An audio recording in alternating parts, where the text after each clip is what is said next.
Let's continue the ANC history of patients. सो हम IVF की history के बारे में बात कर रहे थे. तो अगर IVF की हिस्ट्री फ्रोज़न एम्ब्रियो से होती है देन सेकेंडरी oocyte उसमें रिट्रीव होगा, पर इमीडिएटली वो फर्टिलाइज नहीं होगा. उसको हम फ्रीज करते हैं एंड उसके बाद डे 3 या फिर डे 5 में फर्टिलाइजेशन होता है उसका स्पर्म के साथ. सो IVF साइकिल अगर फ्रोज़न एम्ब्रियो के साथ है तो डे ऑफ एग रिट्रीवल और डे ऑफ फर्टिलाइजेशन इसमें सेम नहीं होगा. तो क्वेश्चन ये देगा हमको कि एम्ब्रियो ट्रांसफ़र डे कब हुआ है, और ये डे 3 या डे 5 में हो सकता है.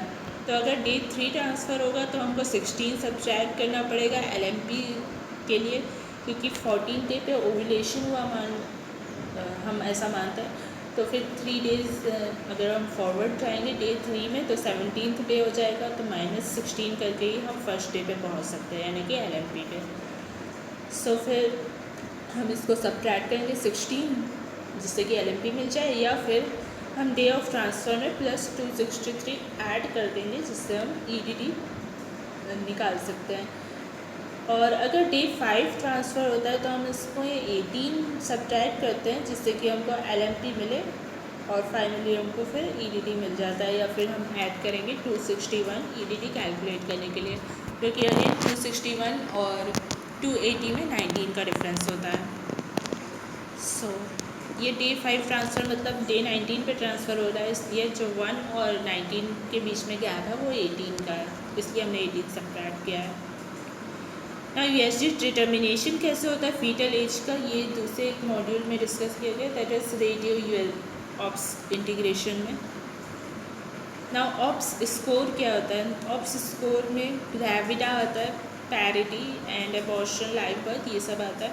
ग्रेविडा क्या होता है, नंबर ऑफ टाइम्स जो एक फीमेल ने कंसीव किया है, और ये इररिस्पेक्टिव ऑफ आउटकम्स होता है, एंड ये इंक्लूड करता है प्रेजेंट प्रेगनेंसी को भी. तो प्रेजेंट प्रेगनेंसी इसमें ग्रेविडा में इंक्लूड होती है. ट्विंस या ट्रिपलेट्स को 1 काउंट किया जाता है क्योंकि कंसेप्शन एक ही बार हुआ है. Outcome of pregnancy abortion, intrauterine death, still birth, ectopic pregnancy, molar pregnancy, live birth, कुछ भी हो सकता है, सब कुछ काउंट होता है. ना पैरिटी क्या होता है, पैरिटी में नंबर ऑफ प्रीवियस प्रेगनेंसी जो कि बियॉन्ड पीरियड ऑफ वायबिलिटी का है उसको हम पैरिटी बोलते हैं. And period of viability India में 28 वीक्स का है, जबकि डेवलप्ड कंट्रीज़ में ये 20 वीक्स का है.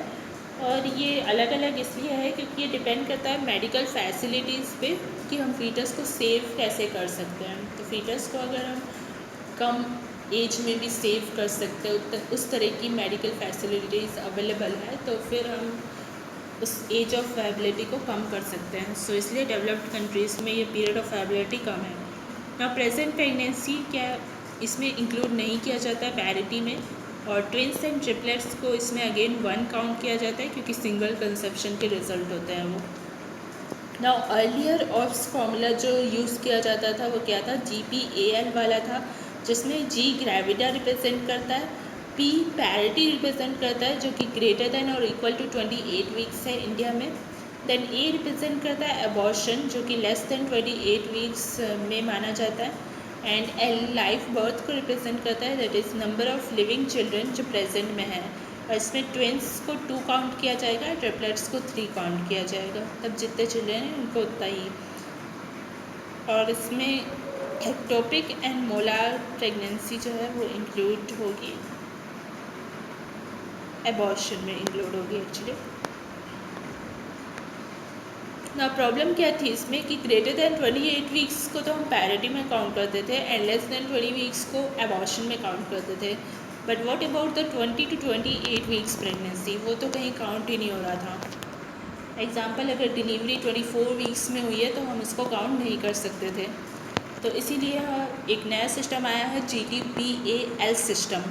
इसमें क्या है, G ग्रेविडा के लिए स्टैंड करता है, T क्या है, T number of previous term delivery के लिए स्टैंड करता है, यानी कि 37 वीक्स से लेकर 41 वीक्स प्लस 6 डेज तक की जो डिलीवरी है उसको इंडिकेट करता है. ना P क्या इंडिकेट करता है, ये number of previous pre term delivery को इंडिकेट करता है, यानी कि 20 वीक्स से लेकर 36 वीक्स प्लस 6 डेज तक की जो प्रेगनेंसी है उसको इंडिकेट करता है. एंड A क्या करता है, एबॉर्शन को इंडिकेट करता है.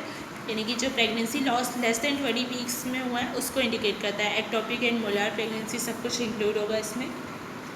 एल क्या इंडिकेट करता है? Number of living children at present. So twins इसमें 2 काउंट होंगे एंड ट्रिपलेट्स 3 काउंट होंगे।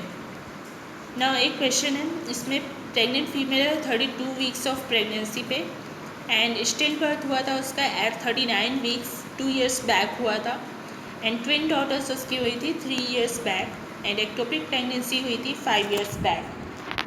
सो इसमें हमको GTPAL सिस्टम का वो निकालना है, उस हिसाब से स्कोर निकालना है। वो हमको कैसे पता चला है? क्योंकि ऑप्शन में 5 नंबर्स दिए गए हैं और इसीलिए GTPAL सिस्टम यूज़ हुआ होगा।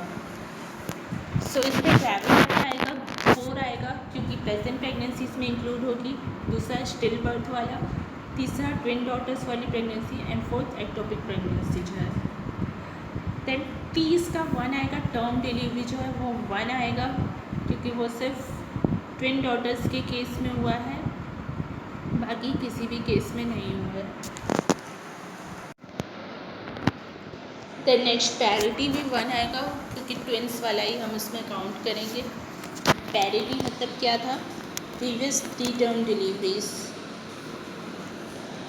सो 3 टर्म डिलीवरीज भी इसमें ट्विंस का आएगा।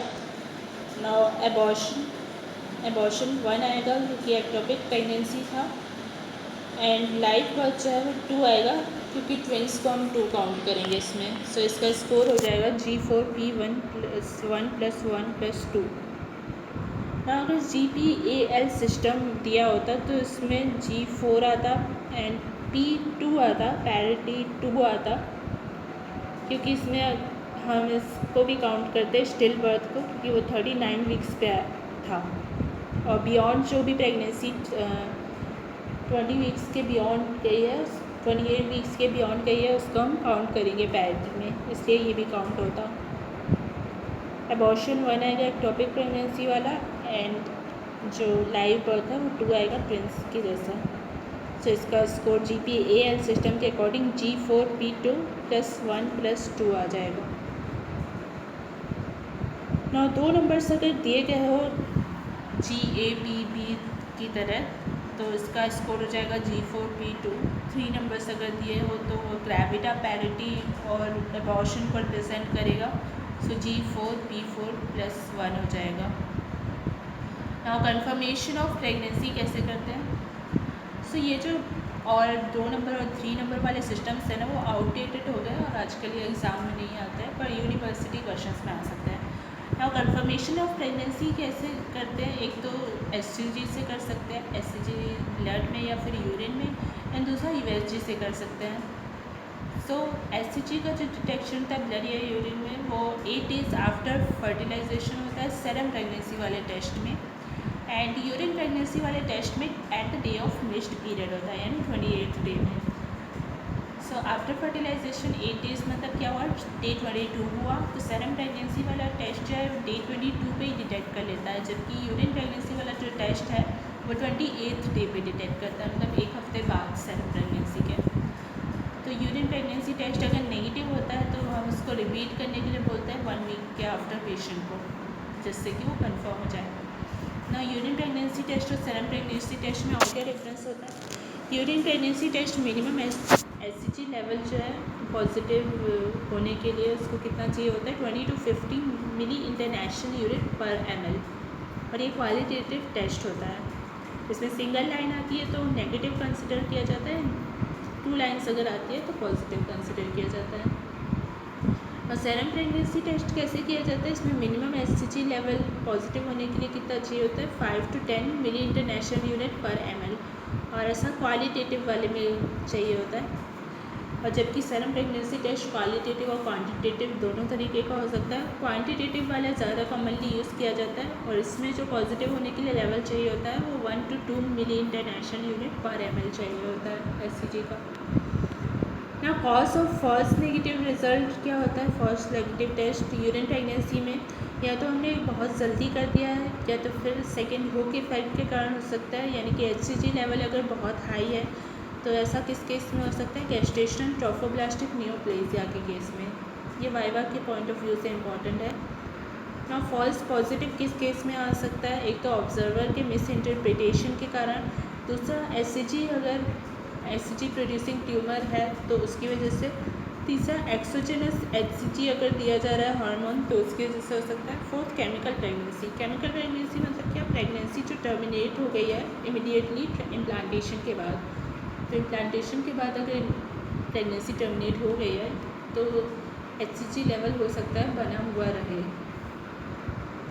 ना हिस्ट्री ऑफ डाइट पूछना भी इम्पॉर्टेंट होता है, जो हमने हिस्ट्री देखी उसके अलावा और कौन सी हिस्ट्री इंपॉर्टेंट है, तो डाइट की हिस्ट्री डिटेल में पूछना होता है और इवन एडवाइस भी करना होता है। दूसरा ड्रग एक्सपोजर की हिस्ट्री इंपॉर्टेंट होती है, तीसरा रेडिएशन एक्सपोजर की, एंड फोर्थ सब्सटेंस एब्यूज़ की इंपॉर्टेंट होती है। सो ये था next part ANC history taking का। Thanks for watching.